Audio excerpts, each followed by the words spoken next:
嗨，大家好，我是坦平叔，今天是2025年3月27号。这一期咱们继续胡聊胡适、胡指、胡 A 还有胡一金老师啊。今天这个胡适走势又是叫消磨时间垃圾行情，这盘面非常沉闷就是连走了好几天的这种这振幅非常小就像一个快要行将就木的老年人的心电图。可以说这个金融消费者要看到这种盘面是比较压抑的。截至收盘A 股三大指数小幅反弹，沪指涨 0.15%， 深成指涨 0.23%， 创业板指数涨 0.24%， 北证指数跌 0.69%。 你就感觉有一只看不见的手在操控它，让它精确的这么走这个控盘能力目前看似乎很强大只有1900家上涨3000多家是下跌的。最主要的是全市成交额只有 1.2万亿比昨天略微多一点点。照这个趋势下去，很快就要滑到1万亿成交量到1万亿。那咱们一直说去年9月份以来，这个反弹行情就正式宣告结束。这个盘面没什么好说的，感觉是在迎接一场暴风雨最近在博鳌正在举行什么亚洲论坛2025年会，在这个年会期间有很多人发言比较有意思咱们先看这个郭淑清这郭淑清说全国社保基金投资 A 股平均回报率为 11.6%。 咱们一直说在胡适打拼的没有赚钱的人都在赔钱，但是这个说法不够严谨。你看社保基金它是稳赚不赔的这个可是政府官员说的说老龄人口压力在国内逐步显现，如何保证完善养老保险体系，为居民的未来提供保障，一直是社会关注度极高的话题。3月25日，博鳌亚洲论坛2025年会期间，全国人大财经委员会副主任委员、原中国银保监会主席郭淑清提出深化养老保险改革的7点意见，也披露出一些相关数据这是政府官员说的郭淑清称有关部门披露，全国社保基金成立以来，投资 A 股获得了 11.6% 的平均回报率，也就是平均每年都要收入 11.6%， 这是利润除全国社保基金等少数机构以外，很少有投资者实际获取这样的业绩这话说的太实在了这个首先全国社保基金每年取得 11.6% 的 A 股的投资收益，我是非常高兴的。这个你想想，那社保基金是咱们的钱呢，咱们养老的钱它能够增值，每年能赚 12%， 比什么不好呢？我虽然不炒股，但是有人替咱炒股，而且稳赚不赔，这个我是很高兴的社保基金到现在多少年了？恐怕也10几年、20年了吧，每年都是这个速度在增长。那你要符合这个收益率是多少了？恐怕这翻倍了。但是我觉得有关部门谦虚了，有点低调。11.6% 的平均回报率还可以再高一点。这个取之于民，用之于民嘛。而且这个胡适那些金融消费者都是赌徒，你不把他钱赢过来，他到别的地方输掉不一样吗？糟蹋了。所以这个社保基金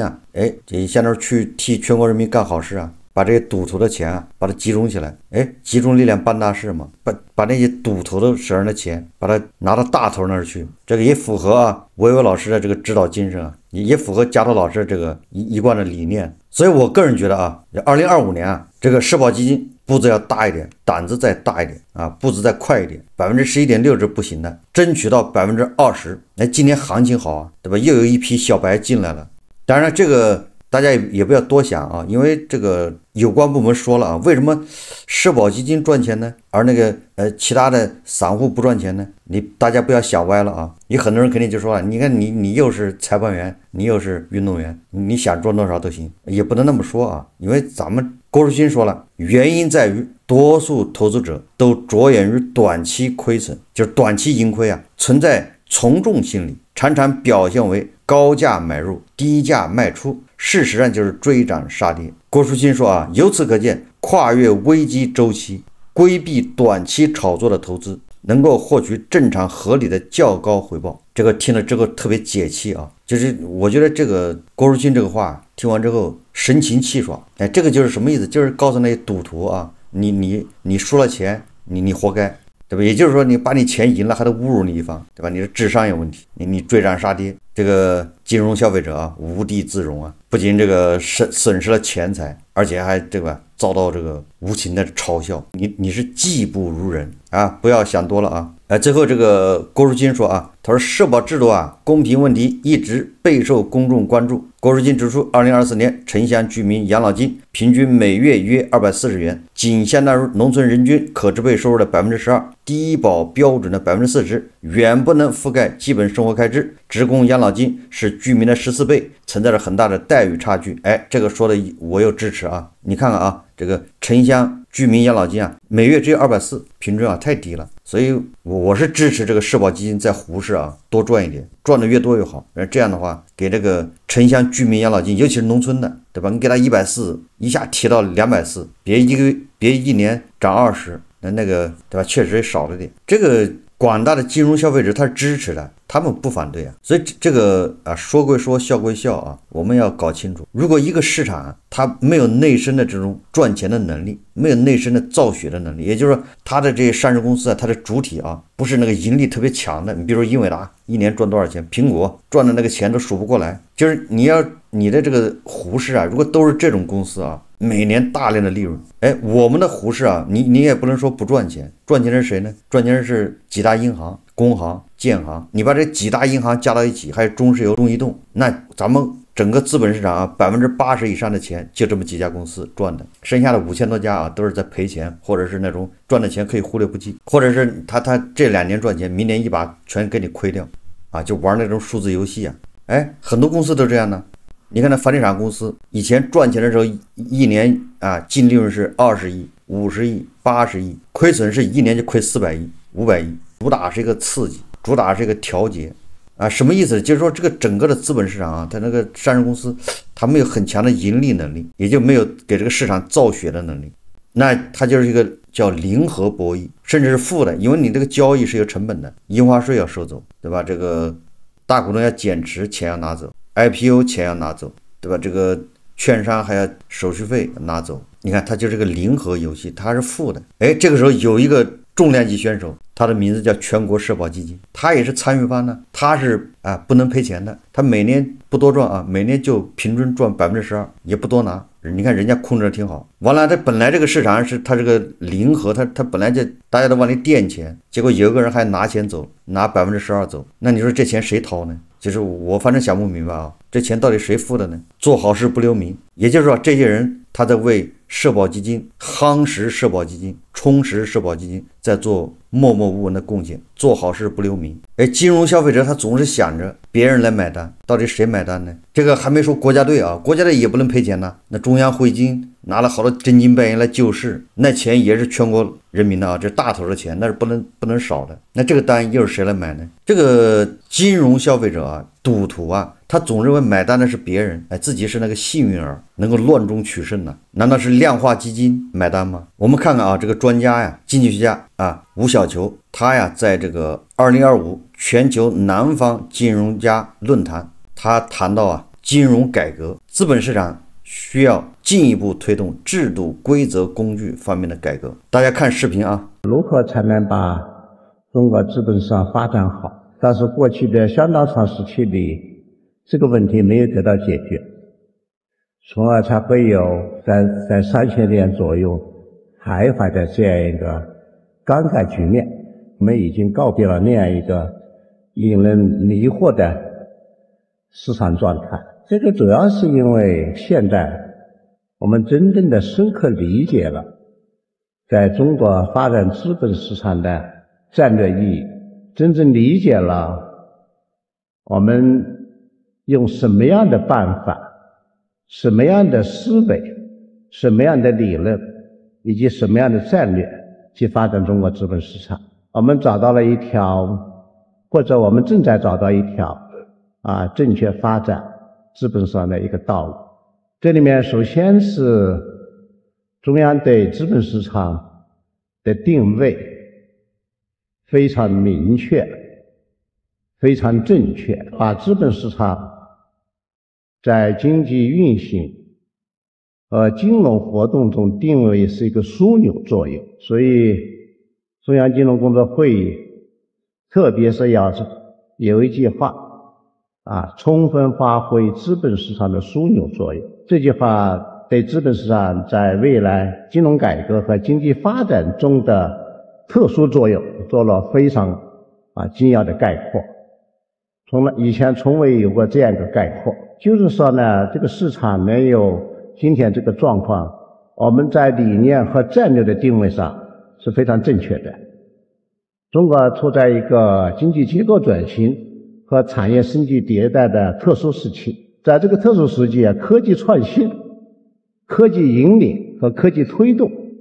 变得特别的重要。也就是说，未来我们科创型企业、高科技企业也包括创业性企业，都将成为中国企业的引领者，也将成为中国上市公司的最重要的力量。所以这个是从理念和战略上理解了，在这样一个特殊的转型时期，资本市场将发挥特别重要的作用。我这里所说的资本市场不仅仅是一个狭义意义上的 IPO 的市场，或者说是一个交易市场，它包括从天使投资开始、天使资本开始的一系列新资本业态的发展，它都纳入到资本市场之中。因为没有资本市场前端的各类新兴的资本业态，资本市场发展就没有持续的动能。所以说我们要判断这个市场值不值得参与，其实很简单有一个就是说我们希望这个市场制度越来越完善，对吧？对那些弄虚作假、欺诈善事，对吧？这个做假账、中介跟上市公司联手坑害小散户，对吧？那些这个什么游资在里面讲各种故事，炒那些虚假概念的这些丑恶现象都消失了制度越来越规范。然后呢，上市公司呢，盈利能力越来越强，这个时候它自然会走牛市，会走慢牛这个时候，对吧？作为这个散户可以进去，因为它不是一个零和博弈的市场，对吧？只要你有耐心，只要你有这个有投资的这种技巧或者是专业知识，对吧？你是可以把它作为一个财产配置资产配置总之现在你把股市作为一个资产配置，那你就是对自己的钱不负责任。连司马南老师，对吧？他处心积虑的偷税漏税，那个钱他都不往股市配置。你想想，司马南老师900万，这是一次性交的，他这900万现金，我们想象一下，他是放在哪儿？他是存公行，还是买房子，还是股票，还是干啥？总之他那一次把900万拿出来，他十有八九是存公行，因为他不炒股他在跟那个他的老朋友胡锡进来这个隔空对骂的时候，他已经说了他不炒股。看到胡锡进赔钱，他打心眼里高兴。你看司马南老师他都不炒股，作为正能量，他都不进股市拖一把，为国接盘。最近有个什么叫什么陆配亚闹的这个也是网上这个满城风雨这舆论还挺大。就我一直没整明白什么叫陆配亚后来我大概清楚了陆配是个简称是吧？大陆来的配偶，是不是这意思我在网上看一篇文章说从司马南到刘振亚都可以看出无事言忠义，临难必便捷。也就是那个刘振亚实际上他就是女版的司马南。他说最近有几个抖音网红因为长期发布武统的言论被斯里兰卡当局处分，说其中网红亚被吊销在斯里兰卡居住许可，勒令10天内，也就是今天回大陆，5年内不准来斯里兰卡。这个亚好像已经回来了他是第一个因为含武统而被驱逐的大陆配偶，另外还有多名陆配被驱逐。这个亚本名刘振亚，是湖南人，他是通过与斯里兰卡人结婚的方式去到斯里兰卡的。有自媒体爆料说，他先与大陆老公离婚，离婚的时候疑似已经怀孕了，再跟斯里兰卡人办理假结婚，取得斯里兰卡居留证，生下女儿小当归后，与斯里兰卡人再离婚。由于女儿在斯里兰卡出生，就有斯里兰卡身份，之后又回到大陆和原本的老公结婚，再依据斯里兰卡法律中因亲生子女幼儿无行为能力需抚养照顾可保留居留证和可依亲的政策，将大陆的亲生父母、老公、2个儿子都以依亲方式接到斯里兰卡生活。你看这个，这是媒体报道，不知道真假啊，因为我对这个不是特别感兴趣，没有去研究。这媒体爆料出来是，那这个亚呀，那是很厉害的，就他的这个头脑跟司马南老师2人那是不分上下呀。司马南老师不就是对吧？趁那个条件好的时候，在亲友啊、家人的胁迫之下，这是他自己说的啊，大概就是那意思，就反正他家人和他亲戚胁迫之下，被迫啊，在美国买了个小房子，也是被迫把老婆孩子送到美国去，大概这样子吧，都是被迫的。他实际上内心是1万个不情愿的啊。我不知道这个亚呀是不是也是被迫到斯里兰卡去，这给我的感觉，这个亚呀跟他的祖国是一刻都不能分开啊！那怎么他把一家人都搞到斯里兰卡去了呢？这个确实啊，这个不太好理解啊。就是说，那你只能这么解释啊，他是打到敌人内部潜伏吗？但这也不对啊。一般的潜伏他不得低调吗？哪有潜伏过去之后，然后在那高喊说我是谁，对吧？我是支持那个打过来的，这个好像也不符合逻辑啊。所以这个比较难理解啊。他这个文章说啊，他如果是真的，不得不说他这个操作真是666，一家人都跑到斯里兰卡去了。而且他因为在斯里兰卡经常发布批评斯里兰卡、赞美大陆的视频而走红。其最火的视频就是利用他女儿，也就是那个在斯里兰卡出生的那个叫什么小当归，利用他女儿拍视频，高喊我是哪吒，我来收你们了，来收这个斯里兰卡呀！这个确实啊，这个玩过了。靠着拍这些爱国视频，他很快收获了40万的粉丝，可以说啊，既赚了爱国名，还赚了爱国利，还享受了斯里兰卡的福利，可谓是一举3得。你看看，这让我想起了啊，我们的司马南老师曾经啊，在美国有那么一段非常快乐的时光，不是跟美女在那个白沙滩上滚沙滩啊，就在游泳池里面。他有个视频啊，是司马南老师那个游泳池里面啊，好多美女啊，司马南老师往那个游泳池里一扎，扑通过去啊，就像那个《西游记》里那个猪八戒在那个小溪里面见到那个7个蜘蛛精在那洗澡，那个场景是一模一样的。你想想，那是司马南老师那多么的快乐时光啊！在网络上夸大陆非常好，却不惜代价把全家都弄到斯里兰卡去，这就是言行不一，口是心非，言行不一致啊！这个确实，这就是人品问题。咱们说知行合一，言行要一致，这是评判一个人的重要指标。说一套做一套，这个人呢，你得小心一点。即便他说的天花乱坠也不能教，但是啊，最终啊，这个亚呀还是玩脱了，就玩过火了，集体众怒啊，导致斯里兰卡那个移民部门呢，直接把他的依亲居留证给他取消了。这按理来说，这不是什么大事，因为他本来就不喜欢那个地方，对吧？就是亚呀，他应该是你取消我的，我还不让你取消，我自己先走，对吧？我用脚投票，你这地方不好，我和我的祖国一刻也不能分开，我已经受够了，我早就想走了，但是啊。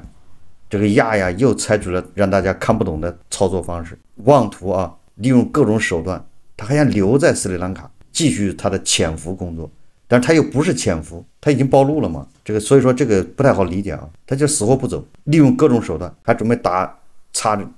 抓这个法律漏洞啊！这按理来说他应该对吧？我早就受够了，我早就想回到我的祖国。这个时候他想起了斯里兰卡的法律，他要借助斯里兰卡法律来帮他。各种洗心革面啊，也开始发视频说啊，哎呀，我这个发的视频啊，我不是给斯里兰卡人看的，我发的视频是给那个大陆看的，割那儿的韭菜的，我也没割这个斯里兰卡的韭菜。你斯里兰卡人是看不了抖音的好吗？对吧？我是在抖音上发的，你看啊。也就是他这个割韭菜啊，他这爱国赛道是定向的啊，我也没割你们斯里兰卡的，你着什么急呢？混口饭吃嘛，何必这么认真？然后他一说啊，这个斯里兰卡的福利好，保健制度好，我要留下来。但是有一点他说过了啊，这说的我都有点生气了，就是他在斯里兰卡说这个斯里兰卡当局啊极不负责任，把他送回大陆是把他推向万劫不复的深渊，这个我是不能答应的啊。他说大陆是万劫不复的深渊，这怎么就万劫不复的深渊了呢？你不是一直说大陆好吗？怎么从斯里兰卡回大陆就是回到了万劫不复的深渊呢？你不是心心念念的想着要回到对吧祖国的回报吗？在真正涉及到自己的利益的时候才说出自己的心里话，对吧？那么的正能量表演到底是表演给谁看的？也就是说啊，斯里兰卡那些观众啊，你看了不该看的东西，人家是定向投喂给加头粉，对吧？小粉小红看的，结果你们看了，闹了这么大的误会。这个陆佩亚呀，就是个小版的女版的司马南老师。这个司马南老师看了这个新闻之后啊，估计也是心里七上八下的。这下美国估计他也是待不成了。